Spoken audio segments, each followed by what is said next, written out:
Alright, so this is Ace Freeman here for Canadian Boxiana, and we're here with Steve The Dragon Claggett and Tony Martin outside the Mayweather gym in Las Vegas. Guys, how are you doing? Absolutely fantastic, Ace. How are you? Good, thank you.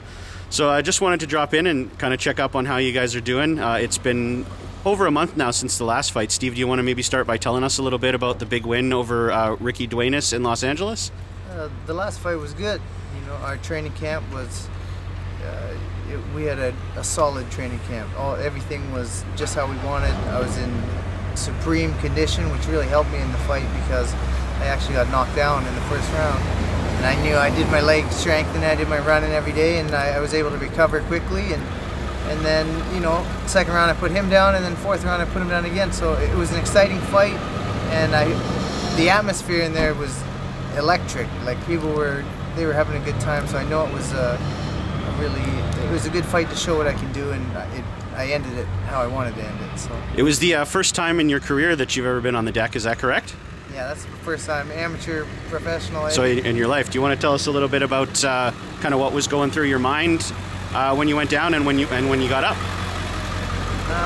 When I went down,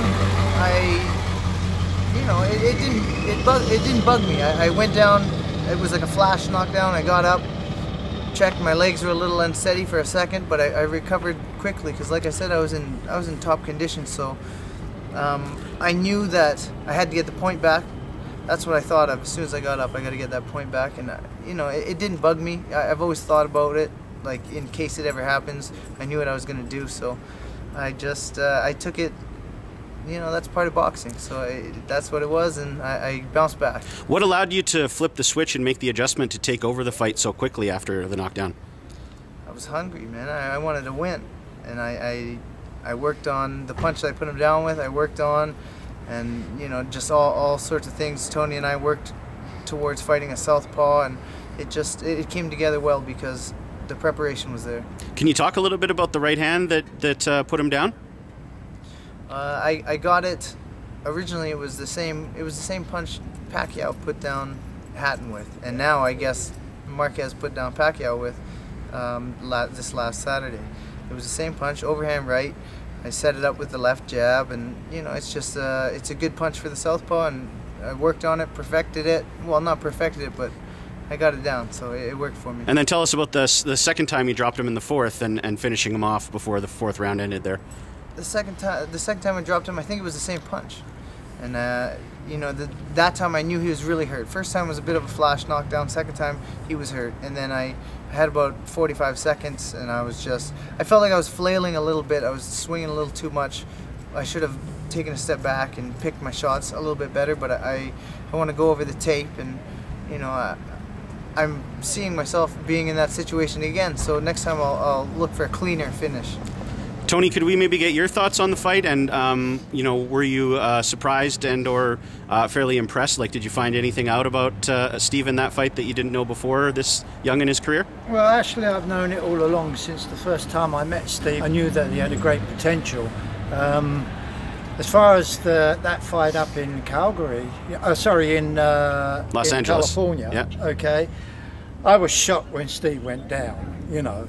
But when he stood up, I saw his legs shake, and then he focused, and I thought, okay, he's going to get it together. Because I know Steve, once he gets hit, he's going to come back at you, and which he did. He done it perfectly. He executed what he had to do, and the result tells you everything, you know. Could you maybe talk a little bit about some of the attributes you first saw in Steve when you first met him, and maybe how he's developed since then? It's something that you see in not too many boxers. It's a gift. It's not taught, it's gifted. He's got a natural gift for fighting. Plus, the majoring thing that he does have is heart. He's a real fighter by heart, you know. Of course, he lacks certain things, head movement, certain things like this. We're working on it constantly. Okay, I might get on his nerves sometimes if I tell him and he thinks that I'm having a go at him. I don't give a shit about that. He's going to have to learn and learn properly, because I know that he's got all the capabilities of becoming a world champion. And hopefully next year, and God willing that Thompson do finally sign him, we can show America who Steve Claggett is. You know, it's Canadian time, basically. So without going into particulars about who you want to fight next, Steve, what kind of fight would you say that you want to have next in the next few fights in 2013? Well, obviously we're going to have to step him up, you know. I mean, I think maybe one last 8-rounder and then definitely 10-rounder. I'm campaigning the 10 rounds, and I don't see any reason why he can't be fighting for an NABF title next year sometime. Yeah, that's the one we're looking for. You know, this upcoming year, NABF title. I like the tough fights. You know, I don't want to run from anybody, and I really want to put on a good show for the fans. So, you know, we'll see what comes up, because we don't know what offers are going to come up. But I think 2013 is going to be a good year for us. And you're 23 right now, that's correct? 23, yeah. Could you tell us, Steve, a little bit about you were preparing with Jesse Vargas for his fight? He won in his fight the other night, and you spent a few weeks as his primary sparring partner. Can you talk a little bit about that experience? The sparring with Jesse was really good. You know, it was good for me and it was good for him. And you know, it's upper level sparring. You know, like I'm working with. He's, well, what is he now? 21-0. He's very good, and he's on his way up. And the work that we got in together was, you know, it's beneficial for both of us. And I know that it helped him win his fight this past weekend, and he was happy with the sparring. His camp was happy with the sparring, and I was happy with it too. Steve, if you could tell us a little bit about the potential. It looks like you might be working with Zab Judah again early in the new year to prepare him for Danny Garcia. What's the experience been like sparring with Zab so far, and are you excited to help him prepare for Danny Garcia? I'm really excited to spar with Zab again. Yeah, I think I know that's some of the best rounds I can get. He's a world-class world champion. He's got 5 world championships, and he's still top of his game. You know, I think that he's got a great chance in this fight. I think he's going to win. So, you know, it's beneficial for me, and it's beneficial for him to get the work in. So it's really, it's an honor to spar a guy that I used to grow up watching, and I idolized him, and now I'm in the ring with him. So I think that it's really improving my game, and it's really helped me with my work against southpaws. And I love to fight a southpaw. So, you know, the rounds with Zab are all around very good. Tony, could you maybe talk a little bit about what you witnessed in the sparring with Zab and how you think it helped Steve? Well, you know what, I was amazed with the way Steve could control Zab sometimes. You know, I mean, you got to look, like Steve said, he's 5-time world champion, and he was at the top of his game when Steve was sparring with him the last time. And I was really impressed the way that he could hang with him, and actually, in fact, give him some really bad body shots, which hurt him.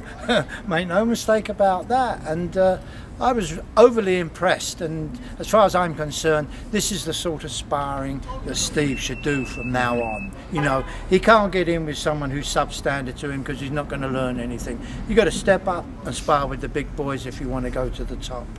And I feel, and I know, that he can do this with ease. You know, I have every confidence in Steve. And Steve, do you want to maybe sum up by just shouting out to the fans back home in Canada?